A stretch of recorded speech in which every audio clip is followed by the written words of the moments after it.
Hi, I'm Sophie Helton. And I'm Gret Finley, and we're reading Curious George and the Puppies. This is George. George was a good little monkey and always very curious. One day, George went for a walk with his friend, the man with the yellow hat. When they sat down to rest, they noticed a tiny kitten peeking out from under a bush. The kitten looked frightened. "Perhaps she is lost," said the man with the yellow hat. Together, he and George searched the park for the little kitten's owner, but the kitten was all alone. "This kitten is too young to be on her own," the man said. "We should take her to the animal shelter where they can care for her and find her a home." So George and the kitten and the man with the yellow hat drove to the animal shelter. The director of the shelter was glad to see them. "It was good of you to bring the kitten here," she said. "We will be happy to take care of her here." George gave the kitten to the director, then he and the man with the yellow hat walked inside. "Come in," the director said, "but watch where you step. We have a large litter of puppies and one has gotten out of his cage. We're still looking for him, so please be careful." She closed the door quickly behind them. George has never been to an animal shelter before. All kinds of animals were being cared for here. George saw bunnies, cats, turtles, and guinea pigs. He even saw a snake. But he didn't see any puppies. "George, I need to sign some papers," said the man with the yellow hat. "Please stay here and don't be too curious." Just as the man with the yellow hat left the room, George heard barking. Maybe it was one of the puppies.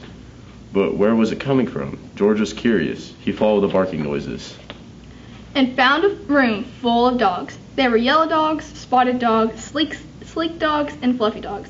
There were quiet dogs and yappy dogs and even a dog without a tail. But where were the puppies? Then George saw a little wagging tail, then another and another. Once George saw the puppies, he could not take his eyes off of them. He had to pet one. There was a puppy. The puppy liked George.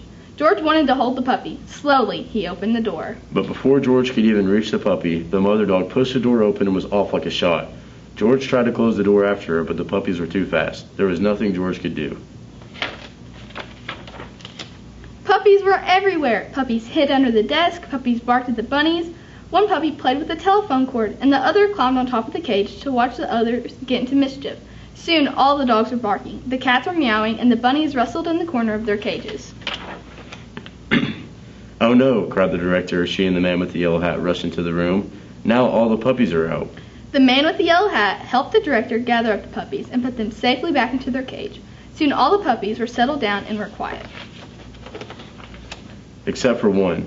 Who was still barking? It was the mother dog. What was she barking at? There was nothing here but a door. There must be something on the other side, thought George. He opened the door. It was the missing puppy. Everyone was happy to finally find the puppy. The director scooped him up and said, "George, you certainly caused a ruckus, but if you hadn't let the puppies out, we might still be searching for this little one." Then she gave the puppies and the mother a snack. "The puppies were big enough to live with families who will take care of them," she said. "Do you want to take one home with you, George?" George did. The end.